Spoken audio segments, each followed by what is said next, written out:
there's some sort of windstorm going on right now. You're probably wondering what I'm doing, where I am. I'm actually in Hamilton, Ontario, and the first thing I need to do is thank my friend David, who's right over there off camera taking pictures of me doing this for you. Today would have been my mom's 63rd birthday, and I thought that I would take a little trip down memory lane, and I thought that I would take you with me. So we're gonna go to all the places that I remember living in. Now, I talked to my sister today, and we've lived in a couple of other different places, but the places that we're going to are the ones that I remember, because I want to talk about some memories that I had with my mom there, because I want to celebrate the life that we had, and I want to celebrate all the things that we went through. Behind me, of course, is Hamilton, Ontario, and I don't know what happened. It could not have been a better day, a better and more beautiful day. So to the heavens, I say thank you for this, and we will catch you at our first stop. Okay, so here's our first stop. When I was a kid, this was the very first house I ever grew up in, right there, 154 Yonge Street. And what's different now is that there actually used to be a tree out front, a huge, huge tree. And my sister's bedroom was the small windows up there. And when we got grounded, we would climb out the windows and down the tree. And our mother would think we were up in bed. It was kind of fun. This house has a lot of memories, like some good, some bad, but mostly really, really good. I remember one Christmas, because my mom thought it would be funny. We're all sitting there laughing, and I don't know, I talked about the snow or something, and I was only in my house coat. I mean, I was a kid. What was I supposed to do, right? So my mom and my sister threw me out in the snow, because in that house there in the very back, there's a really teeny tiny square patch. And my mother and my sister threw me naked out into the snow when I was a kid. How nice is that? I also went to school just around the corner at Queen Elizabeth. I don't think we're gonna get around there because there's really not a lot of memories of my mom in that school. There's more memories at the houses that we lived in. So yeah, so I also remember having this Elf doll. My mom bought me this like talking Elf doll. For those of you who don't know, Elf was a TV show in the 80s when I was a kid. And I used to have it, and I used to come outside and play with it because it talked. There's so many other things. Wait, oh, you know what? Okay, so I had a paper route when I was a kid. I was a hardworking kid. And so when I was young, my paper route, I made a lot of money. And my mom one day was like, that money's not yours. And I was like, no, it's totally mine. I got so angry, I threw a shoe through that big bay front window. And I actually think, believe it or not, I don't know if you can see it, but I think that window used to be bigger when I was younger. Because you can see there's brick and mortar on the outside. So I think that window used to be bigger. And I threw a shoe through it when I was a kid because I was mad at my mother. Needless to say, I didn't get any of my money from the Spectator that month. And I was no longer able to have a paper route because I had to quit because my mother wouldn't give me the money to give back to the paper. So yeah, so a funny memory, sorta-ish. So every year I do a class at Ryerson University, a Trans 101 class. And I talk about the fact that when I was a kid, my mom bought me a truck for Christmas. I wanted nothing to do with this truck, to the point that I brought it up onto those tracks right up there. I put it on the tracks and I let a train run over it. We used to have a dog. One of the greatest memories I have of my mom coming around Hamilton, Ontario is we would walk the dog at night together, and it really was a family thing. Like, it would be me, my mom, and my uncle or my mom's boyfriend, but we would walk the dog, and we would walk it through this park. Now, it's no surprise that I was kind of a troublemaker as a kid. I was also a fucking kleptomaniac. So I would steal Barbies. This is the best story ever. I would steal Barbies, and then what I would do is I would unpackage them, and I would leave them in the park. So that when we walked the dog, I could be like, oh my God, what's that in the park? It's a Barbie. Oh my God, I must be able to keep it, it's mine. Ow, a bug just bit me. It's not nice at all, rude. R.I.P. motherfucker. Anyway, so yeah, so I would come and I would steal them. And I remember this one night, someone had already stolen my Barbie. I put it in the bush, and I know where I put it. And then when I came back to the park, it was gone. It was sad, sad, sad, sad times for Samantha Lozon, someone stealing my stolen property. It was terrible. Anyhow, so yeah, so I remember coming here, and I used to come here a lot. Like, this used to be like a place that I would come to when I was a kid, and it was just a really nice place of solace. Like, It was a great park, it was close to home, and it sort of got me out of the house. There was a lot of drug use in my house as a kid, and so I tried to do everything I could to stay out of the house. It's not that listen, my childhood wasn't like the most terrible childhood ever. I mean, I didn't grow up in a war-torn country or anything, but I mean, it was hard for me. It was my idea of hard anyway. So yeah, so we're gonna go to the next stop. Okay, so this is another place that we grew up in, like 2 different parts of this building. What makes this place a little more important to me is the fact that this was the very first place my mother ever found out that I was different. I remember we lived downstairs in the back, and these 2 private investigating students had taken my private information and brought it to my mother and showed her pictures of me dressed as a woman, because up until this moment, my mother hadn't seen me dressed like that in person, so she'd only seen pictures. And there was a huge fight in the back kitchen there. So in this place here, we lived upstairs, and then we lived downstairs. So we lived in both parts of this house. Cockroach infested when I was a kid. I hope that it's better now for the people that live there, because it was not a great place to live. It was the first place I ever had a dog of my own, other than the fact that we had the dog on Yonge Street, because that wasn't mine, if you recall. That was my mother's boyfriend's dog.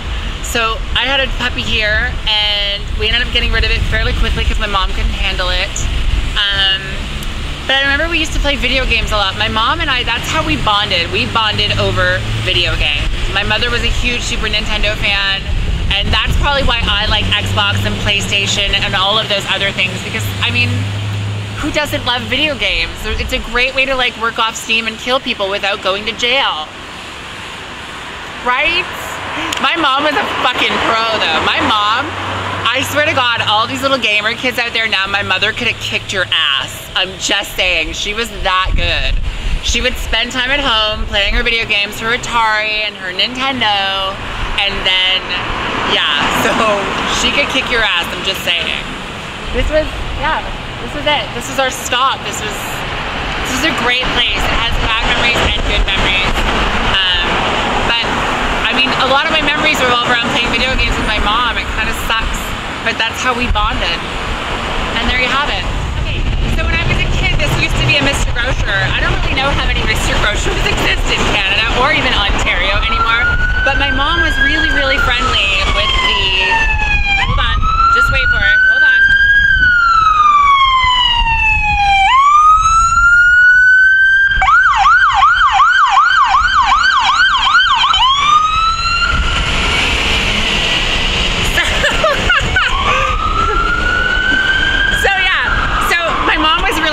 The manager of Mr. Grocer. I want to say his name was Mike, but I don't remember because I was super, super young at the time.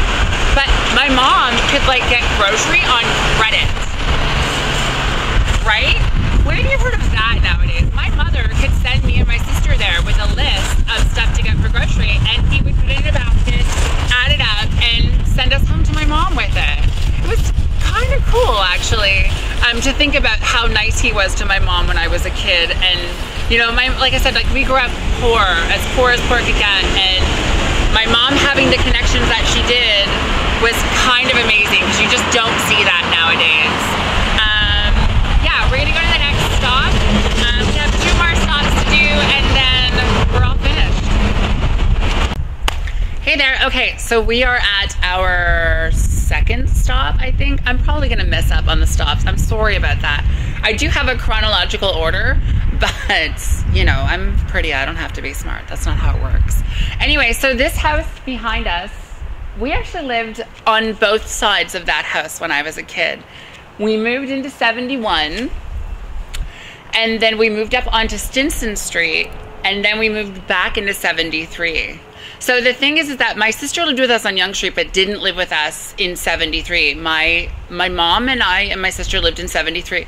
The cool thing about 73 is that when me and my sister were like, when we were young, I was like 14, 15 years old, we went to go clubbing one night, and we ended up getting a ride home with a limo driver because like some limo just pulled up and was like, hey, want a ride? And we got into the car, and my sister was like, do you even know the driver? And I'm like, nope, but it's a free ride. So So we pulled up in a limo. It was kind of funny because all of our neighbors were like yip yip yapping about it. Then we moved from here over to Stinson Street, where I used to climb out the kitchen window to get out at night. We're gonna go over there in a minute and I'll intersplice everything together so you'll know what I'm talking about. Okay, so we're at Stop God Knows What. We moved into this condo.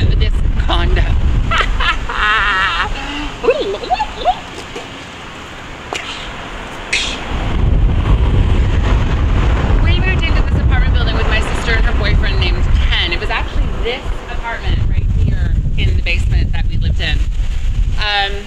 I remember playing Nintendo with my mom. My mom had a Super Nintendo and it was the kind that you had to blow on. Oh my god, actually, there used to be this like thing you could,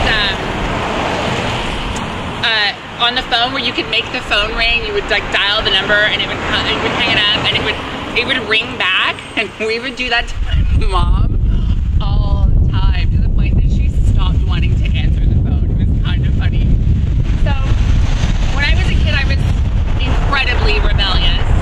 I did a lot of stupid shit. One of the stupid things that I like to do, because I was alone, right? And back then we didn't have a lot of GLBT centers.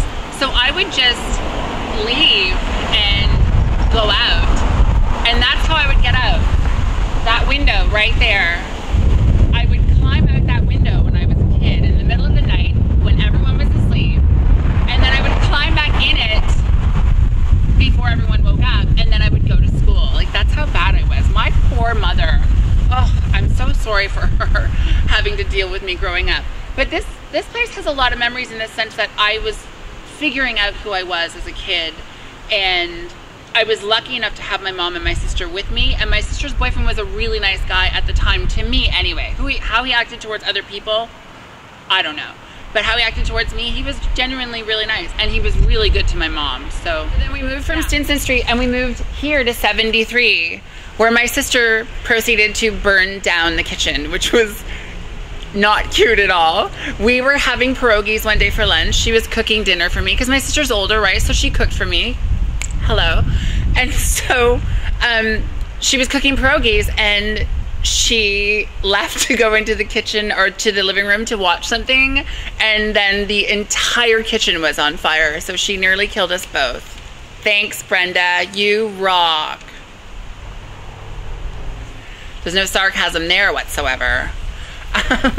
So yeah, so we lived here, and my mom struggled a lot when we were kids. I always talk about the fact that we grew up poor and everything, and I think that in the places that we lived in, you could sort of see that my mom wasn't exactly financially well off. Like, this was an apartment house. This wasn't like our whole house. Like, we lived upstairs, there's someone that lived downstairs. It was like very low rent. Our landlord was my mom's friend, so he was really lenient with her when it came to like paying the bills on time, and like was really nice about it.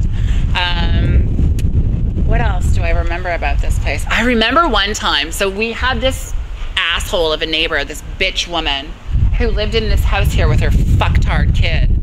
And one day, she said something to me, and I was like, don't talk to me like that. And she slapped me in the mouth. And I remember my mom was on the front porch, and she came down and she was like, don't you ever hit my fucking kid again. And I think that's like one of the first times I remember my mom sort of just being like very protective, like very mothering. Yeah, so this was like a really great place. Like, we had like some really nice Christmases here and everything. But yeah, we're gonna go to the next stop. Okay, so right behind us is a place that we grew up in. It's the second to last place that we lived in with our mom. My sister lived in the front. My sister was in that front room right there. My mom was in the top window there, and then I was over here. I actually had a really nice bedroom in this place. So a couple of the memories that I remember of my mom here was that, you know, so I was in a group home. Like, I've talked about this before. Like, I was a bad kid. And I was in a group home called Dawn Patrol, and I was there for 6 months, and it was over on Wellington Street here in Hamilton. And I would go to school. Okay, so first of all, I remember when I was there and they're like, oh, you need to go to school. And I'm like, okay, why are you taking me out of school when we're in the city that I live in, when I can just go to school with my peers and then everything works out? So I ended up getting passes to go to school. So on my lunch, I would come home and see my mom and then go back to school. I wasn't allowed. I was totally breaching my everything when I did that, but I did it anyway because I wanted to see my mom. And it was good to see her. And the great thing was is that the lady that ran the program that I was in, she would totally cover for me and be like, oh, she's in the bathroom, or she's having lunch, or she's somewhere else on school property. She lied for me. Thank you, I love you. You know who you are. I don't want to say it out loud. I don't want you to get charged or anything. That'd be bad. Anyhow, so also, this place has like, my mom bought me a Christmas present once, and it was the sex book. I talked about this in my Ryerson presentation. So my mom and my sister were like outside the store after they bought the book, because you couldn't return it after you bought it. It was one of those like final sale kind of items, right? And so my mom bought it, and my mom was like leaving the store with my sister, and she's like, I don't understand what the big deal about a comic book is. And my sister was like, it's Madonna having sex. My mom spazzed out. I didn't even know that I got the book until Christmas Day. And then of course, like an idiot, I cut it up and put the pictures all over my wall. Because back then, listen, Teen Beat and like Tiger Beat were like really good like magazines that you would cut up and like put all over your walls. Because you liked the boys or the actors or the actresses. That's just what you did. I remember my bedroom, I painted it pink. Don't ask me what I was thinking. And this is actually where I met my boyfriend, Rob. Rob moved in with us. Rob was a really pivotal part in helping my mom to understand that the men that I dated were straight and not gay. Because he was like the macho man. Then he turned out to be a fucktard, but whatever. We'll talk more about him on King Street because he moved there with us too. Yeah, my mom had a really good friend named Bruce. He took really good care of my mom. He put up with her shit more than her kids did, that's for sure. And so they would be upstairs, they would watch Price is Right and everything. And right down the street, there's a variety store that we used to have to go to all the time. But yeah, those are the memories I have of this place and my mom. And here, we're gonna go, we have 2 more stops to make, and then we're, ta-da, finished. Okay, so I told you that I would bring you to all the houses that I remembered growing up in, and this, believe it or not, used to be a house. We lived here, my sister, my mother, and I lived here. This was the last house all 3 of us lived in together. We lived upstairs. My sister had a business downstairs called All For You. She managed it and ran it and did a great job. But we lived upstairs. My one great memory of this house, the funniest memory I have of this house is, remember I told you that Robert had moved, Robert James Phelps was his name, by the way. I remember that, I don't know why. But remember I had said that he moved with us. So he moved with us into this house here. And we were having daytime sex one day when my mom was home, but she was watching like, I don't know, Price is Right or something. So we didn't even know what she was watching, but we could hear it. And in the middle of us having sex, we hear bang, bang, bang on the wall. Keep the fucking noise down. So apparently my mother overheard us having sex during the day in the house. Oh, it's horrible. But it's funny now that I think back to it. Other than that, I mean, this was a really nice place to grow up in. It was a really nice, clean apartment to grow up in. You had to walk up the stairs to get into it. There was a living room, a bathroom downstairs. We had 2 bathrooms actually, because my sister and I shared the bathroom that was upstairs. And my sister had this like vanity table, that fucking bitch. She got everything. To you. Anyhow. So that's what I remember about this place. We have one more final stop, and then that's it.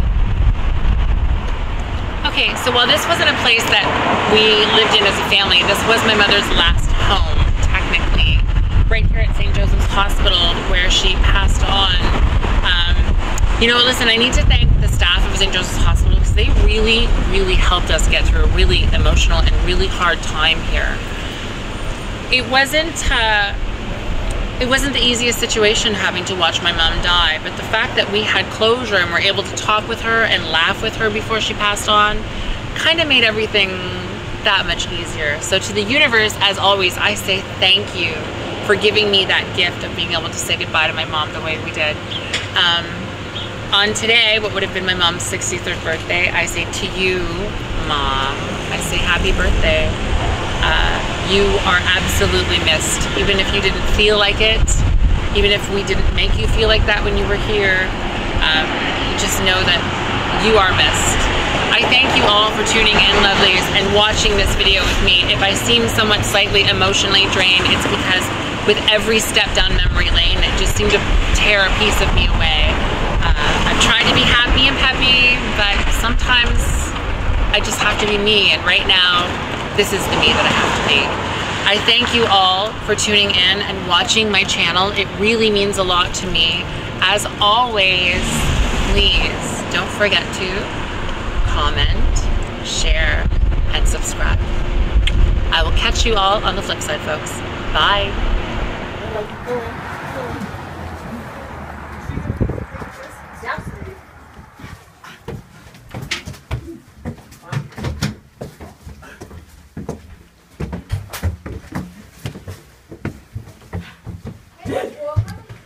Hi, Mouse. Nice to see you. Yes. I'm so glad to see you. Bruce coming up? Yeah. Oh, he's downstairs locking. Mom, it's my purse. We just put it down. I'm sorry. Yeah. Oh. She has something for you. She brought something I got some pictures for you. for us. You didn't get my letter, did you? I sent you a letter. Well, because I didn't put 4 on I the had part. to send Right. two places. This is the third place that I had to come. These are for you. And oh, this one too. These are yours. How they all doing? Oh my God. That's when we lived above Filios. That's Bernie. Yeah. Yeah. See? We, my mom keeps pictures. Well, I think about Most of my pictures are Oh, in no. uniform because now. remember you used to let us go to the hotels and come back when we were pissed. Yeah. Another hour. Let's go back to the hotel. Yeah. Remember that, eh? Yeah. Yeah.